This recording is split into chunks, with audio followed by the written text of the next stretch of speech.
Today we're going to be looking at the new Henry rifle with the side loading gate here, as well as the magazine tube. This is a new development for Henry and is hoping to prove to be a game changer for them. But there's a lot of aspects of history in firearms development that go into getting to this gun. There are some things that we've become very familiar with, both in Henry rifles and in other brands, that owe a lot to the generations of arms development that came before us. So in order to get the side gate, there's some history. In order to get the magazine tube, there's some history. Even to get this forearm on the gun, there's some history that we have to look at. So we're going to take a step back here and look at some of the arms development that had to happen in order for Henry in 2019 to put out this rifle. So in order to truly understand Henry rifles and how they got to where they are today, we have to go back to 1860, to the original Henry rifles, started by Benjamin Tyler Henry. This example here is a model 1860 Henry. Of course, this is made by the new Henry Rifles Company, the Henry Repeating Arms Company, but it is a replica of what Benjamin Tyler Henry was creating in 1860, and it was an absolute revolutionary design. It was a game changer to have a repeating rifle. Proved very popular with soldiers in the Civil War who were fortunate enough to be able to afford one of these as a private purchase. Became known as that damn Yankee rifle you load on Sunday and shoot all week.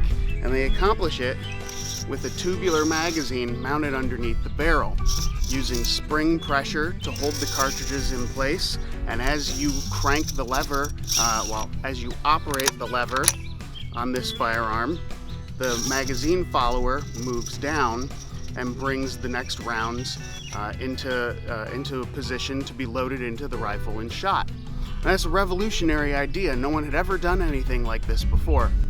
What made the gun so successful is also one of its faults.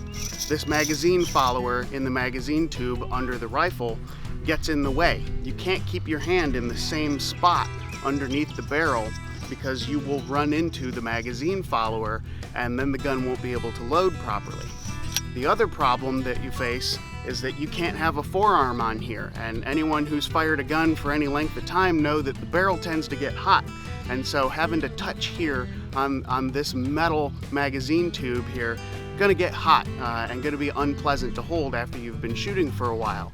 So we've got the magazine tube underneath the barrel. That's the first innovation that leads us to where we are in 2019.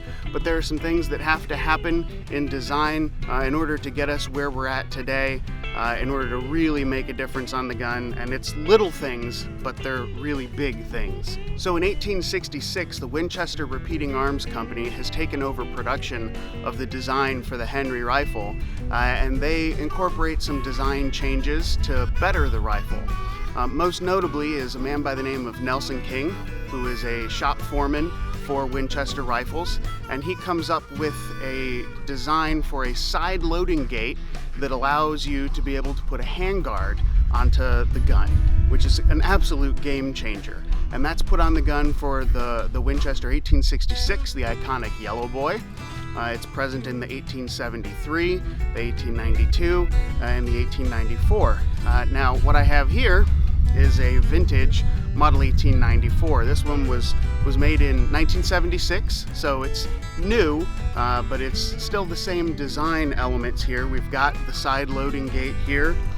We've got the hand guard underneath the barrel, but it's a top eject, which is a little different compared to the new Henry side gate gun that we're taking a look at here today. But this Winchester 1894 is the gun that the new Henry side loader is competing against. I mean, let's be honest with that. This gun, since its introduction in 1894, there have been more than 7 million of them produced. That's a staggering number of firearms. It is by far one of the most popular guns out there. And it's this gun that Henry Repeating Arms is competing against today. And there are some things that they've got right with that new design that are definite improvements on the Winchester 94. It's not to say that there are flaws with the 94, it's just things that can be improved upon as time goes on.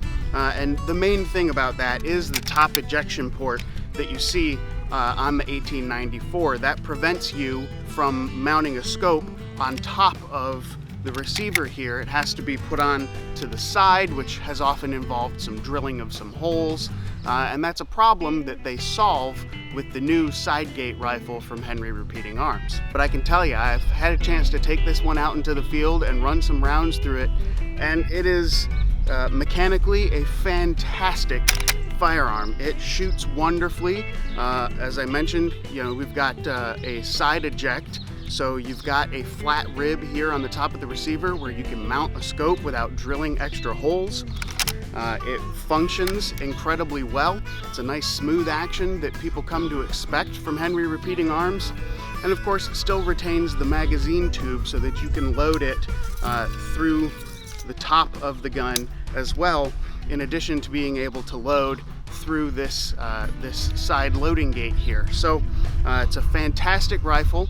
Henry has done a great job putting this all together. They've really listened to consumer demand. There have been plenty of people who said they would definitely buy a Henry rifle if it had a loading gate on the side. And so Henry listened and they came out with this gun. So if you've got a Winchester 94 and it's been your faithful lever gun for a long time, you might want to look into this new Henry side gate gun, because it's a fantastic piece of machinery. And I guarantee if you take it out and shoot it, you're going to love this gun.